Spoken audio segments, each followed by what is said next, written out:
Hold on a second, I forgot. I forgot about these two.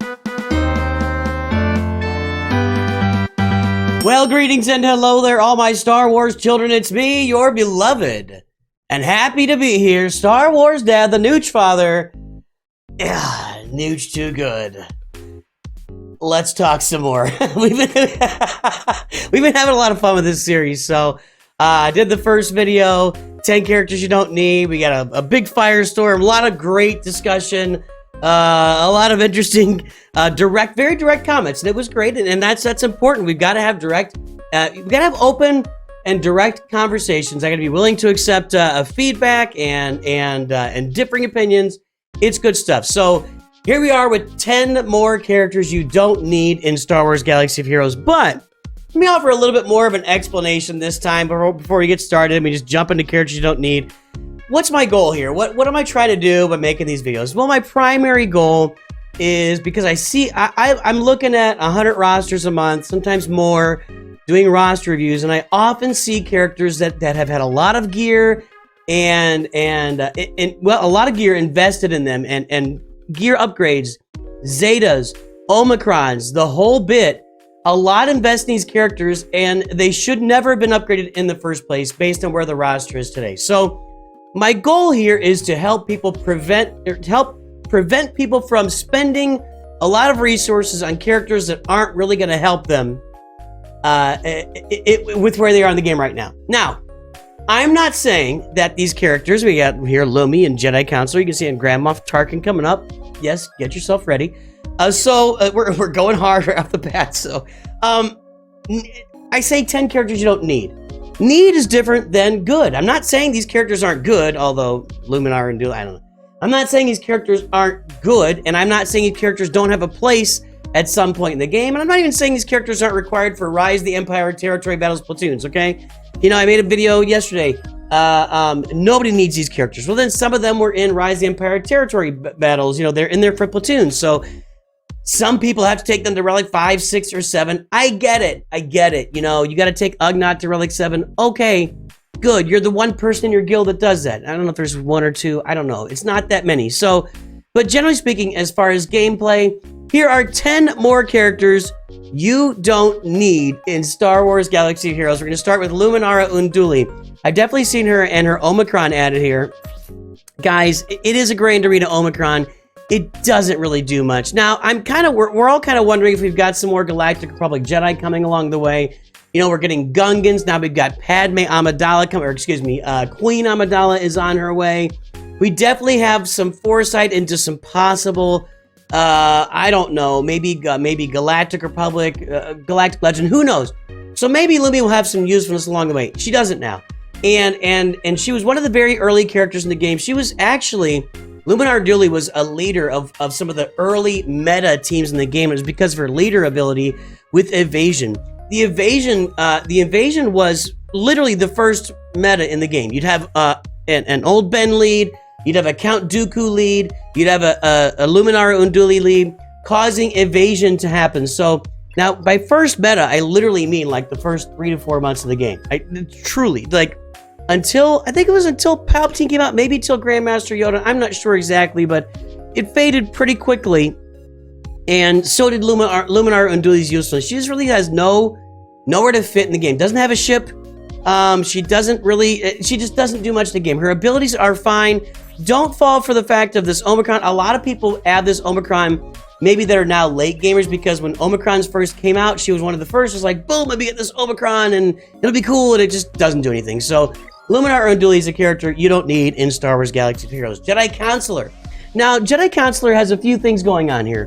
One, and I'll say this again, I keep mentioning these characters, but in the original game, for 7 years, he was one of the first 4 light side characters you got, along with Clone Wars Chewie, Clone Sergeant, Jedi Counselor, and Old Ben, I think. Boy, it's been a minute. So anyway, a lot of people will have Jedi Knight Counselor, you know, geared up, 7-star, you know, at some level in the game. And he does have some amount of usefulness with his ship, okay? The ship comes in as a reinforcement for Galactic Republic, so you can use it with your negotiator. Everybody covers 40% protection. Now that pales in comparison to Plo Koon with that plus 40% health plus dispelling all debuffs. But, you know, and then here with this special, the target ally gains protection up 60% for 2 turns. Now, it's nice. It's a nice to have early on, but you're going to replace this with other Galactic Republic ships as you go through the game. I'm thinking of, Plo Koon for sure. I'm also looking at Rex's, Arc 170. You end up bringing this out last. What you might do with Jedi Counselor ship is throw it onto another fleet. You can put it in like the first order counter to get some extra protection out there, protection recovery off the bench. But it still is just kind of just a nice to have. It's not really super needed. And Jedi Counselor fits nowhere. Like, he doesn't fit in any teams. He's not very good. He was part of the very early healing meta. It was evasion, it was health, it was healing early on. And that was before there was protection in the game. There was no protection at the beginning of the game, and that's where Jedi Counselor came in. And he just doesn't really fit on anyone's roster. Don't invest any gear in Jedi Counselor. Grand Moff Tarkin, I know, I know. Take it easy, I'll explain myself. Yes, I harp endlessly on, by level 78, having a 5-star Executrix so you can go get your Zetas. I harp endlessly on that. And yes, Grand Moff Tarkin is required for Sith Eternal. So if you got these things going on, you're going to have Grand Moff Tarkin at the ready. And there have been some data cruns for Grand Moff Tarkin, I think. But generally speaking, he's a very underwhelming character as a character. And I'll throw him into my Palpatine team a lot just to get some debuffs out there. But I keep hoping that this combo here will work, and it never ends up doing anything. Deal physical damage to target enemy. This attack deals... Tarkin gains 50% potency stacking until the next time ultimate firepower is used, and then ultimate firepower deals special damage. This attack gains offense equal to double of Tarkin's potency percentage. And I keep hoping that if I do a bunch of basics with Tarkin, that I will get ultimate firepower to do a truckload of damage at some point. It just never does. It just never does. And I'm sure there's a way with datacrons, or if you really stretch out the battle long enough, because he's got a lot of defense. But, you know, I could run those teams without Tarkin. I don't really need Tarkin in my Palpatine Vader teams. He's just kind of a little safety, what's the word? Safety door, safety clasp, safety there, safety pin. I don't know. He's an extra piece there. Since he has a lot of defense, you can put a mark on him with Piet if you need to do that. And he'll survive for a while. Tarkin's underwhelming. And then the Executrix, as you advance in the game. Yeah, you need Executrix early on to get 5 stars to get your Zetas in the Ability Materials Challenge. But as you advance in the game, the Executrix becomes like just an afterthought. You know, along with the first 3 ships, Profundity replaces Home 1, although Home 1 I think is the most lasting of all of them.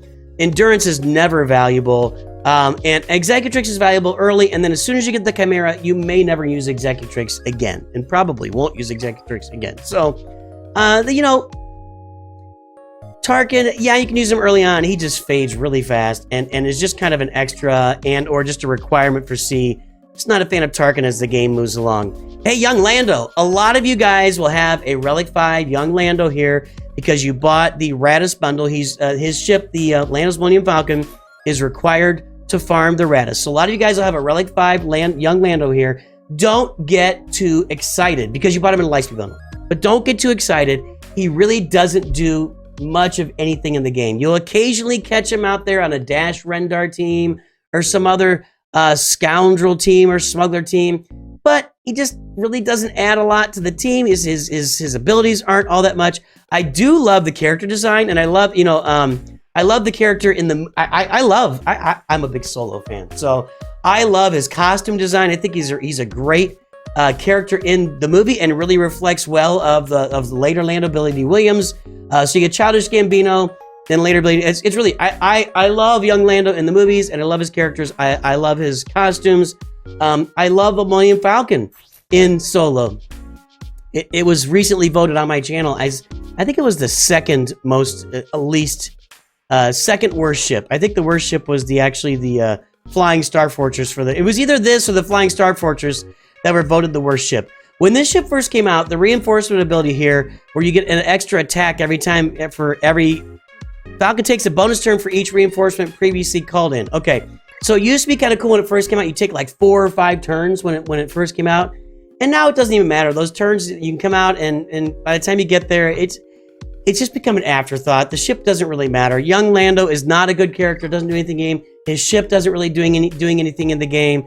So young Lando, yeah, you got him at Relic 5. Congratulations for your Radis. I wouldn't touch the guy.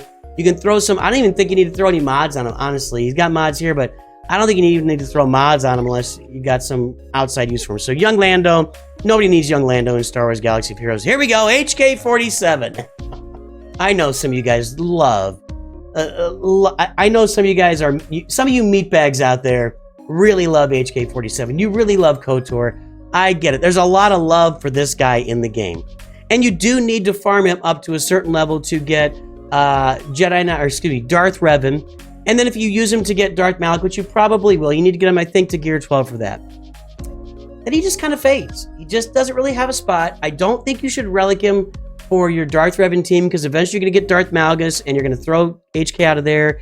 His damage is kind of underwhelming. He doesn't get a lot of turns. I left him at Gear 12 for a long time, and I'd occasionally would plug him into when I was using Darth Revan and Darth Malak and Basilisk Shawn as my primary trio on that team. I'd occasionally throw him in for an extra piece, but I won most of my battles without him on the roster. There are some droid teams now out there that you can find with HK as a lead, or with HK on a sortie team. But most of the counters, most of the teams you find comps out there do not involve HK-47. And at some point, they'll give us a Datacron that has a great HK-47 ability, and everybody will gear him up and whatever. But as far as do you need HK-47, you don't need to take him beyond where you need him to get Darth Malak unlocked. You just don't. Whatever, I think it was 17.5 is the minimum power to get Darth Malak. Take him to 17.5 and then just stop. You can put some mods on him for the event. You won't need, I mean, you can leave some mediocre. Look, this guy's got this is an end game roster here. This is my Return to Newt original roster. This is a 4-dot triangle mod here. 4-dot. So you can see if he was an important character being used all the time in the end game or in wherever of the game, that 4-dot mod isn't cutting it. So that, in fact, that would have been gone years ago.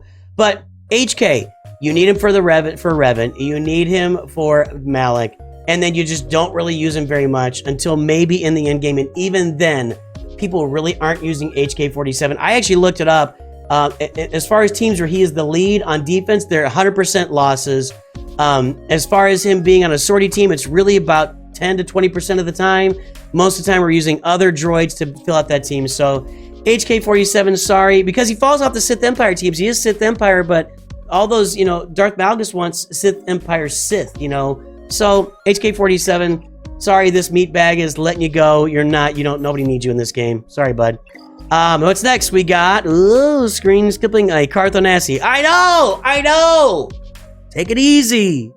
Please listen before commenting, okay? Please listen. First of all, the guy looks like Calvin Awesome. Or Calvin Awesome looks like Carthonasi. I can't figure out which is which. Now, Carthonasi is a little cross-eyed, and Calvin Awesome is not that, but he's got the shirt buttoned up to the top. He's got the collar there. He's got the nice wisp of hair, that perfect hair. He's just got the look. So Carthonasi, Calvin Awesome, same guy. You be the judge. All right, I know. Ebon Hawk is actually an important ship. When you look at, especially if you're going to farm Executors as maybe your first big farm, the Ebon Hawk will come out here. Not only is it a requirement for the Radis, but when you bring it as a reinforcement, it grants chaff on everybody for 2 turns. And what chaff does, I don't know which ability it's in here. It's in one of these abilities, because this is the first one that had chaff, right? Chaff, immune to target lock. So when, I'm kind of blocking that, aren't I? Immune to target lock, thank you very much. So when you're immune to target lock and you're doing an Executor counter, it prevents the ultimate from loading, so you can get your ultimate faster, even if you have a lower star. You have a 5-star Executor, you can counter a 7-star Executor by bringing out Ebon Hawk and blocking the target lock with chaff. So his ship has uses. In fact, his ship has that use. There's not a lot of other uses.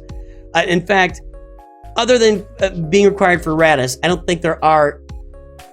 Man, I feel like I'm gonna get yelled at here. I don't know, but that one use, it's a pretty good use. It's a pretty good use of Ebon Hawk in the Executor mirror match.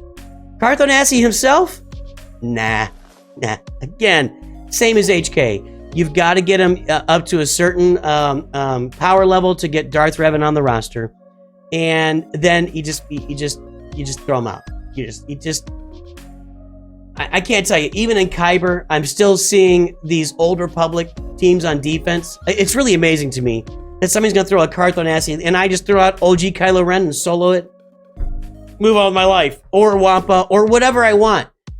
He's not a good character. His character doesn't do anything in the game, whether he's leading or on the team. It's just, does he have an Omicron here? What is this? Territory Battles Omicron. I'm not a big fan of Territory Battles Omicrons in general. But, so yeah, I get it. Even Hawk, useful. You need it for the Raddus. It gives chaff.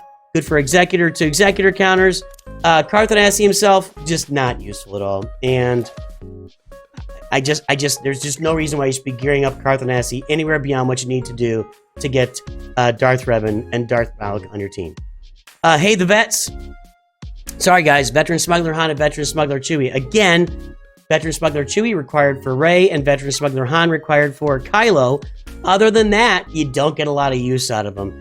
And they have some really, it seems like they have some cool mechanics where they're stacking a bunch of, Chewbacca's getting 12% offense at the start of every enemy turn until he uses 2 abilities. That seems like you do a lot of damage, right?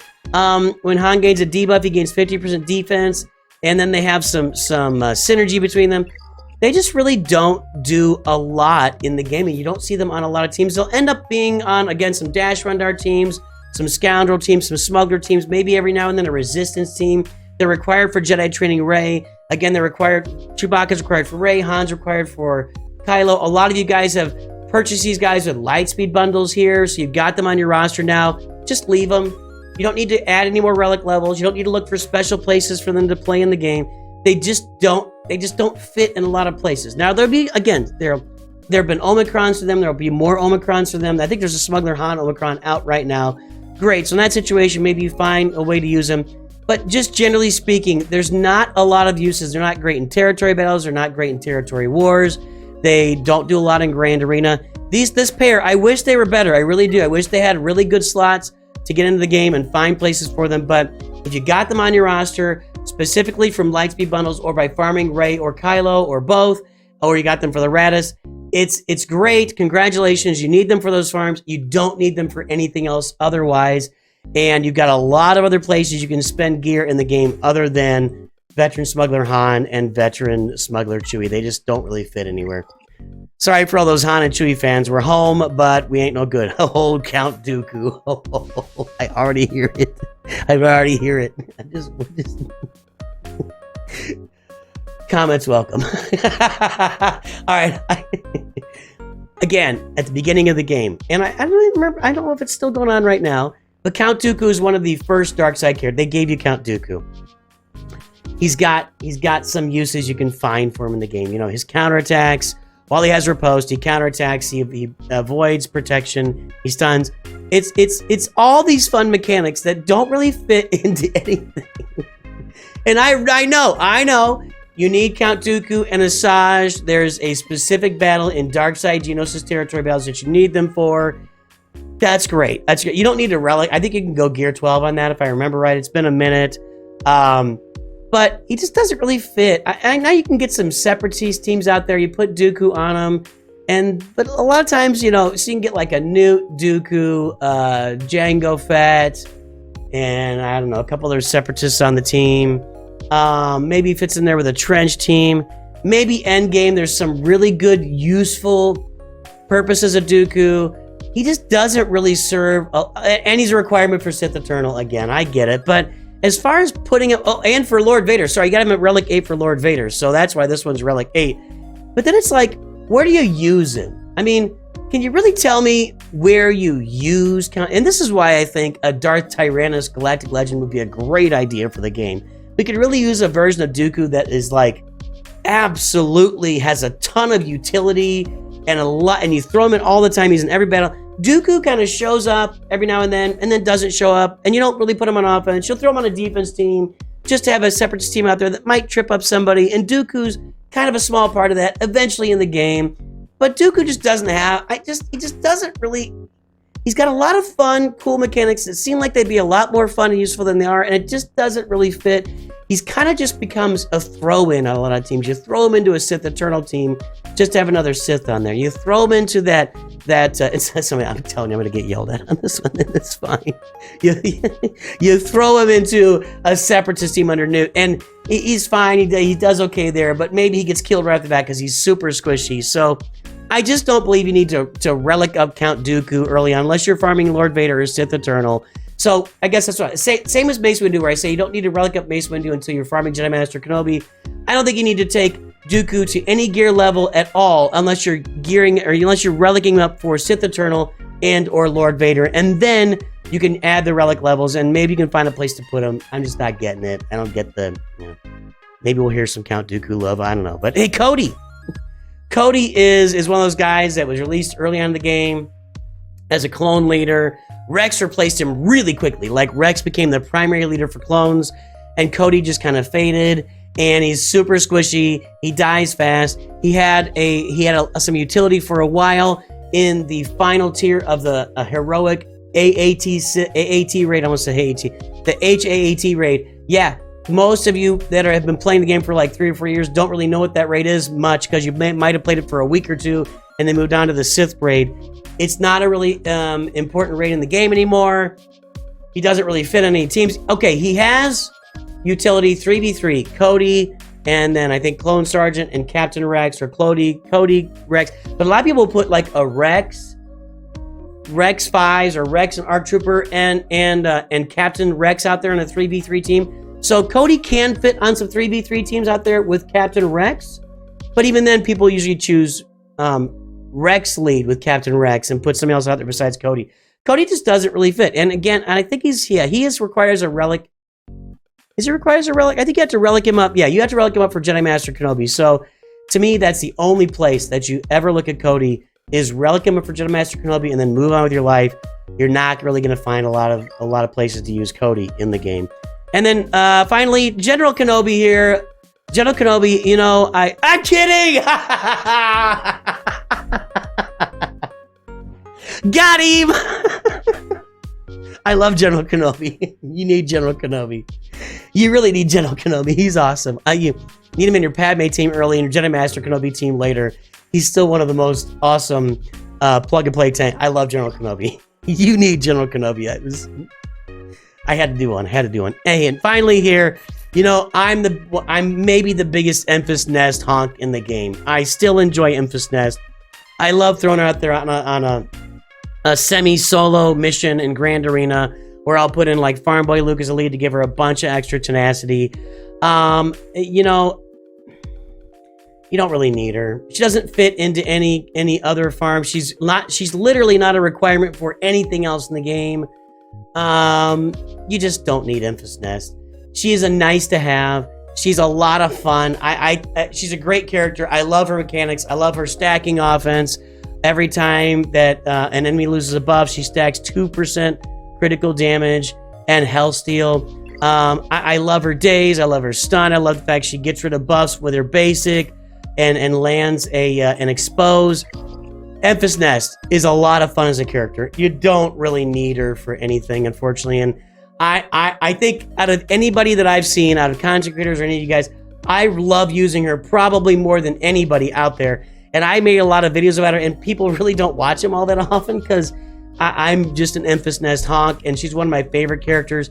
You don't need her for any farms. You don't really need her as a solo artist. It's an extra farm that I have done just because I really like her character. So there you go. There's 10 more characters you don't need in Star Wars Galaxy of Heroes.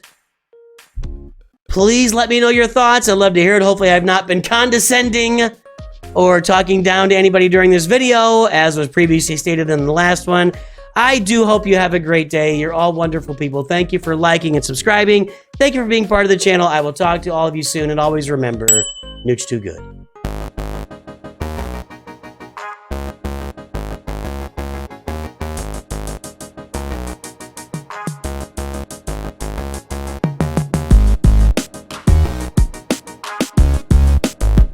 Hold on a second, I forgot about these two. I was going to include them, and I've got Young Han and the Thumb, and I totally forgot to pull them up here. Yeah, you don't need Kira and Young Han Solo, and in keeping with the Young Lando and Empis Nest themes, you don't need Kira and you don't need young Han Solo. They've really, you know, I enjoy Solo. A lot of you guys enjoy Solo. I think it's gaining a little more momentum over time as a movie. But the movie came out and it was kind of a dud at the time, mostly due to Last Jedi. And then they abandoned these characters and they're not required for any other, like, they literally are part of no other Journey farm or no other Galactic Legend farm.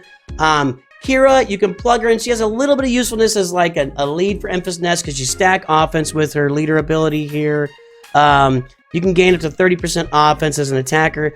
But really, you don't need a Kira for any reason in the game other than maybe you could use her for the early Smugglers run until you get other Smugglers. Not Smugglers run. I'm thinking, yeah, Smugglers run. Yeah, and young Han Solo. I'm sorry, Glurmit, but he fits nowhere. There's just no need. And this is a really bad PFP, by the way, but bad image here. Yeah, Kira and young Han Solo, you don't need in the game. You much like young Lando and Empis Nest, you don't need Kira and Han Solo. Sorry I forgot about that. Let's conclude this one more time. Have a great day. Always remember, Newt's too good.